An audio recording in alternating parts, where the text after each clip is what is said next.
નમસ્કાર. આજના આ રસપ્રદ વિશ્લેષણમાં સ્વાગત છે.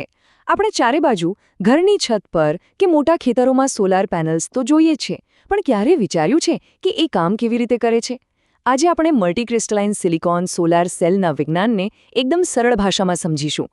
તો ચાલો સૂર્યની ઊર્જાને વીજળીમાં કેવી રીતે પરિવર્તિત કરવામાં આવે છે તે અંગેની આ રોમાંચક સફર શરૂ કરીએ. સારું, તો ચાલો સીધા જ આ ટેકનોલોજીના હાર્દમાં ઉતરીએ. અહીં બે ડાયાગ્રામ છે, મોનોક્રિસ્ટલાઇન અને પોલીક્રિસ્ટલાઇન સેલના.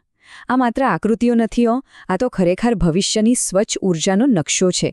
બંનેનું કામ સૂર્યપ્રકાશ પકડવાનું જ છે, પણ અંદરથી તેઓ એકબીજાથી સાવ અલગ હોય છે. કઈ રીતે? ચાલો સમજીએ. વિભાગ 1, સિલિકોન સેલનો પાયો. ચાલો જોઈએ કે આની શરૂઆત ક્યાંથી થાય છે. અહીં ઉત્પાદનના 3 મુખ્ય અને એકદમ રસપ્રદ પગલાં છે. સૌથી પહેલાં પ્રવાહી સિલિકોનનો કાચા માલ તરીકે ઉપયોગ થાય છે. કલ્પના કરો, એકદમ ધગધગતું પ્રવાહી. પછી એને ઠંડુ પાડવાની પ્રક્રિયા આવે છે, જેને સોલિડિફિકેશન અથવા ઘનીકરણ કહેવાય છે. અસલી જાદુ અહીં જ થાય છે. સિલિકોન ઠંડુ પડે ત્યારે તે કોઈ એક સળંગ ટુકડામાં નથી ગોઠવાતું, પણ અનેક નાના નાના સ્ફટિકોમાં એટલે કે ક્રિસ્ટલ્સમાં વહેંચાઈ જાય છે. એટલે જ તો આને મલ્ટીક્રિસ્ટલાઇન કહે છે. અને આ પ્રક્રિયા પૂરી થતાં જ આપણને મળે છે એક નક્કર તૈયાર મલ્ટીક્રિસ્ટલાઇન સેલ. છે ને અદ્ભુત? વિભાગ 2, કામગીરી અને આયુષ્ય. હવે જોઈએ કે આ સેલ વાસ્તવિક દુનિયામાં કેવું પ્રદર્શન કરે છે. 130 વોટ. આ આંકડો ખરેખર ઘણો નોંધપાત્ર છે. અને જરા સરળ રીતે સમજીએ.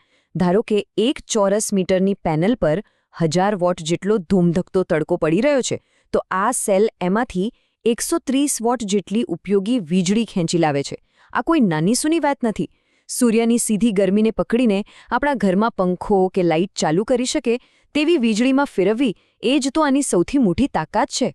અને આટલું કામ આપ્યા પછી પણ આ સેલ થાકતા નથી. એમનું આયુષ્ય 20 થી 25 વર્ષ જેટલું હોય છે. જરા વિચારો, કોઈ જ ફરતા કે ઘસાતા ભાગો નથી. કાળઝાળ ગરમી, ભારે વરસાદ કે કડકડતી ઠંડીમાં પણ છત પર પડ્યા અઢી દાયકા સુધી આ પેનલ કામ કરે છે. એકવાર લગાવી દીધી એટલે દાયકાઓ સુધી સ્વચ્છ ઊર્જા મળતી જ રહે. એકદમ ભરોસાપાત્ર. વિભાગ 3, કાર્યક્ષમતાનું પરિબળ. હવે આપણે એની એફિશિયન્સી વિશે વાત કરીએ. તો સૌથી મહત્વનો મુદ્દો એ છે કે આ મલ્ટીક્રિસ્ટલાઇન સેલની કાર્યક્ષમતા સામાન્ય રીતે 12 થી 14% વચ્ચે જ કેમ રહે છે. આની પાછળ એક મસ્ત માઇક્રોસ્કોપિક કારણ છે. આપણે આગળ જોયું ને કે ઠંડા પડતી વખતે અનેક નાના સ્ફટિકો ભેગા થાય છે. આને કારણે સેલની બોર્ડર પર અમુક ખામીઓ રહી જાય છે, જાણે કે અલગ અલગ ટુકડાઓ જોડી બનાવેલું કોઈ ચિત્ર. આ સ્ફટિકોની બોર્ડર વીજળીના પ્રવાહ માટે રસ્તામાં આવતા સ્પીડ બ્રેકર કે ટ્રાફિક જેમ જેવું કામ કરે છે. અને હા, મટીરિયલની શુદ્ધતા પણ થોડી ઓછી હોય છે. બસ આ જ આંતરિક કારણોને લીધે એની કાર્યક્ષમતા 12 થી 14% સુધી મર્યાદિત રહે છે. વિભાગ 4, મોનો વિરુદ્ધ પોલી સેલ. ચાલો આ બંને વચ્ચેની રસપ્રદ સરખામણી કરીએ.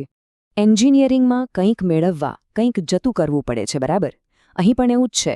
એક બાજુ મોનોક્રિસ્ટલાઇન સેલ છે, જે એક જ સળંગ સ્ફટિકમાંથી બને છે, એટલે એ વધુ કાર્યક્ષમ હોય છે.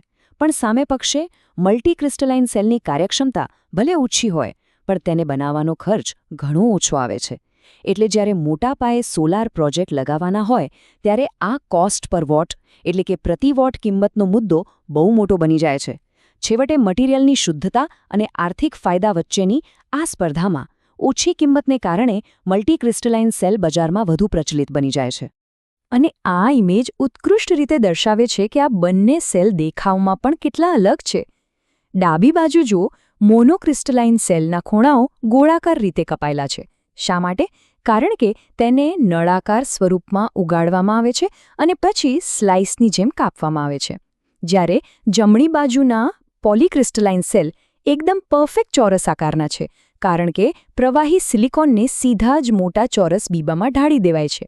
એટલે કે આ માત્ર દેખાવનો તફાવત નથી, પણ તે કઈ રીતે બન્યા છે તેનું સીધું જ પરિણામ છે. તો આખી પ્રક્રિયા સમજ્યા પછી એક બહુ જ રસપ્રદ સવાલ ઊભો થાય છે. ઉત્પાદન ખર્ચ ઘટાડવા અને મટીરિયલની શુદ્ધતા વધારવા વચ્ચેનું આ ખેંચતાણ ભવિષ્યની સોલાર સેલ ટેકનોલોજીને કઈ તરફ લઈ જશે?